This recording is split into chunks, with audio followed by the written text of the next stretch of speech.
তাহলে সে যদি অনৈতিক কাজ করে আপনি আচরণ আচরণ কি আপনার একদম সামনে থেকে সর সাকিবের বিয়ে করামু। হ্যাঁ ঠিক আছে।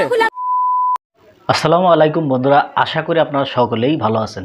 তো আজকে যে বিষয়টা নিয়ে আপনাদের মাঝে হাজির হই সেটি হচ্ছে, আপনারা সকলে জানেন যে জুনিয়র শাকিব খান, তো তার স্ত্রী তার গোপন অঙ্গ কেটে দিয়েছে, তিনি এখন হসপিটালে আছেন, তো চিকিৎসাধীন অবস্থায় আছেন।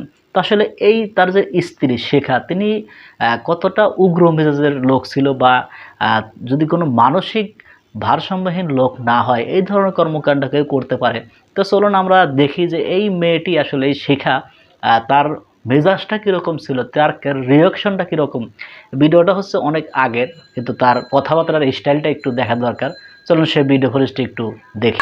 তাহলে সে যদি অনৈতিক কাজ করে আপনি আচরণ আচরণ কি আপনার একদম সামনে থেকে সর সাকিবের বিয়ে করামু। হ্যাঁ ঠিক আছে। হ্যাঁ হ্যাঁ ঠিক আছে। আপনি আপনি আপনি বলছেন যে আপনার মেয়েরে অনৈতিক কাজ করছে, আপনার মেয়ের বলছেন অনৈতিক কাজ করছে, তাহলে আপনি আবার ওর কাছে আইছেন কি লিগা? আপনি ওরে এত খারাপ করলেন, আপনি ওর কাছে আইছেন কি লিগা?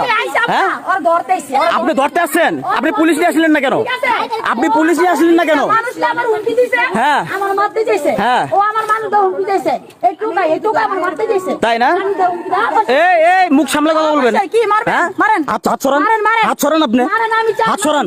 কেন শুরু করে দিচ্ছেন? এই মহিলারা এখানে আছে না, ওর ওর ওর কি জন্য নিয়ে এসছি আমি সেটা তো আমি জানি নাকি? হ্যাঁ আরো আরো ছাড়েন। আপনি আরেকবার ফাইজলামি শুরু করে দিচ্ছেন না? আমি এখন ওর বাইক থেকে বাইরে করে দেবো, আপনি কি করতে পারেন এটা দেখবো আমি। হ্যাঁ তাহলে আপনি আপনি কি জন্য বললেন? আপনি কেন বললেন? আপনি আপনি কেন বললেন? আপনি কেন বললেন? আপনি কেন বললেন? আপনি আমি বলি আপনি আপনি দাঁড়ান। আপনি এই সাকিব ভাই এদিকে এদিকে এদিকে এদিকে এদিকে এদিকে শুনে বেটা এদিকে। আপনি আপনি কেন বললেন যে আমি বিয়ে করাবো? আমার খাই দেখ আমি ওরা বিয়ে করাতে যাবো? ইমরানকে বাসায় বিয়ে করবো না? আপনি এতগুলো মহিলার সামনে কি শুরু করেছেন রাস্তার ভিতরে? আপনি তো বললেন যে সাকিব এখানে থাকুক, ভাগায়েন না। ওই মহিলা বলছে যে সাকিব ওনার মেয়ের সঙ্গে অনৈতিক কাজ করছে, তাহলে আবার আছে কেন আসছে ওর কাছে? একটা মা কোনো সময় একটা মেয়ের সঙ্গে অনৈতিক কাজ করলে আবার এখানে চোর চোর। হ্যাঁ চোর। আপনি পুলিশ নিয়ে আসলেন না কেন? আপনি পুলিশ নিয়ে কেন আসলেন না? আমি বলি আপনি পুলিশ নিয়ে কেন আসলেন না? আপনি পুলিশ নিয়ে আসলেন না কেন? একটা চেরি আছে, ওই চেরির আপনি না দিছেন। হ্যাঁ আমি এনে দিছি। হ্যাঁ ঠিক আছে ঠিক আছে। আপনি কাগজ কলমে হইব, বুঝেন নাই? ভাগাই দেন, বুঝেন নাই? আমি সাকিব যাও তুমি খুঁজে লিও, ভাগাই দিব না, খুঁজে লিও।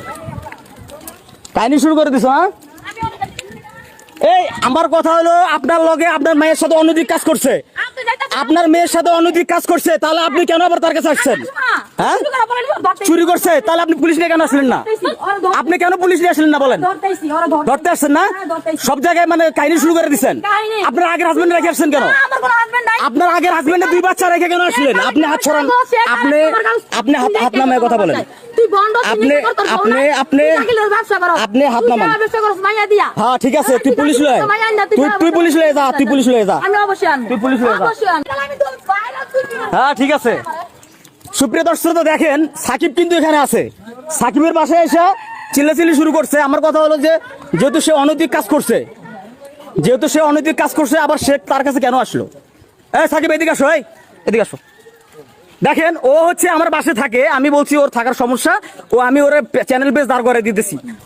মিডিয়ার সামনে বলছে যে তার মেয়ের সাথে অনৈতিক কাজ করছে, তার সঙ্গে অনৈতিক কাজ করছে, তাহলে তার কাছে আবার কেন আসলো? এখন আবার আমার বলে তোমার যে ক্যামেরার মোবাইল যেগুলো আটকে রাখছিলাম আমার বন্ধুদের কাছে, তুমি যেটা জিটি করছিলা থানায়, ওইগুলা দিয়ে দিমু, তুমি আমার সাথে আসো। আমি বলছি যে আমি মরে গেলেও যাবো না, ঠিক আছে? আমাকে যা খুশি। আমার প্রশ্ন একটাই, তুমি যদি তার মেয়ের সঙ্গে অনৈতিক কাজ করে থাকো, তাহলে সে কেন আজকে তোমার কাছে আসলো? সেটাই তো। হ্যাঁ সে কোনো পুলিশ প্রশাসন নিয়ে আসেনি, সে বলতেছে আমার নামে বদনাম বলতেছে, এলাকায় আশেপাশে অনেক লোক আছে, আমি নাকি তারা নাকি বিয়ে করে দিছি। কি একটা কাহিনী, মূল কাহিনী শোনেন। তার 3-4টা চ্যানেল আছে, আপনার আমাকে দিয়ে মোটা অঙ্কের টাকা কামাবে, এই জন্য হচ্ছে আমার সাথে এরকম করতেছে, এটাই আর কিছু না। তুমি যাওয়ার পাঠাই দাও, ওই সব বেদক মহিলাদের কাছে যাই না, পাঠাই দাও, তুমি পাঠাই দাও, পাঠাই দিতে কইছি যাও। এইসব বেদক মহিলার কাছে আমি যাবো না। তোমারে কইছি তুমি যাও, ওই মহিলা কাহিনী করলে এখন দেখেন না, ও যদি পুলিশ নিয়ে এসে পুলিশ নিয়ে এসুক, কিন্তু আমার নামে বদনাম ছড়া দিচ্ছে কেন ওই জায়গায়? এই যে সবাইরে প্যাচে ফেলাই দিতে পারে এইসব মহিলারা। আর দাঁড়াও আমি সেটা শুধু দেখি। আপনাকে না তো সবাইকে প্যাচে ফেলাই দিতে পারে। আপনি মানহানি মামলাগুলো দেন, আপনারা বলে গাঞ্জা খান, মদ খান, বিয়ার খান। এই আমি নেশা করি না, এদিকে আয়। এলাকার সবাই জানে আমি কি করি, এদিকে আয়। হ্যাঁ তুই কেন বললি আমার আমি নেশা করি? এদিকে আয়। এই তোর মতো খারাপ মহিলা আমি কি নেশা করি? তুই যে আমার কথা বললি আমি নেশা করি? হ্যাঁ এই তুই কেন বললি আমি নেশা করি? আমি তোর নামে এখন মানহানি মামলা দেবো। এই তোর নামে আমি নেশা করি? তুই এদিক মুখ তাকা, এদিক ফের। তুই কেন বললি আমি নেশা করি? হ্যাঁ তুই কেন বললি আমি নেশা করি?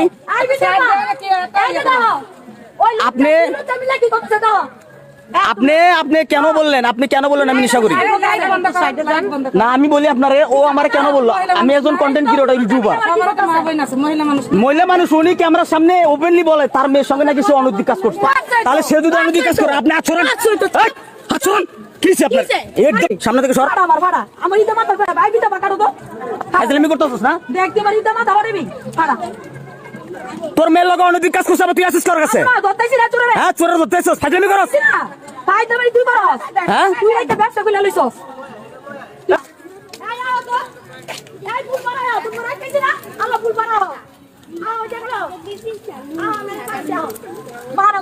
মারমু না? কি বেয়াদব মহিলা রে ভাই, আমার তো আমি নেশা করি। হ্যাঁ আপনারা আমার দেন না? হ্যাঁ আপনি জান গুন্ডা পান্ডা ভাড়া করে নিয়ে আসছে আমার এলাকা থেকে, আমাকে ধরে নিয়ে যাবে। ঠিক আছে, আমি এই যে আজকে এটা মনে হয় শেষ লাইভ আমার, জানি না আমাকে কোথায় ধরে নিয়ে যায়। আমি ও এখানে আসছে, আমি যেখানে অবস্থান করি সেখানে আসছে। এখন আইসা পুরো পাবলিক জড়ো করে ফেলছে, মানে আমাকে এখানেও থাকতে দিবে না। তাহলে কি ভাই আমি বাঁচবো না? কোনো বাংলাদেশে কি ভালো মানুষের কোনো ঠাই হবে না? না সে বললো তুমি তার কাছে টাকা চুরি করছো, তার মেয়ের সাথে অনৈতিক কাজ করছো, আজকে কেন আবার তোমাকে বিয়ে করতে চায় কেন সে?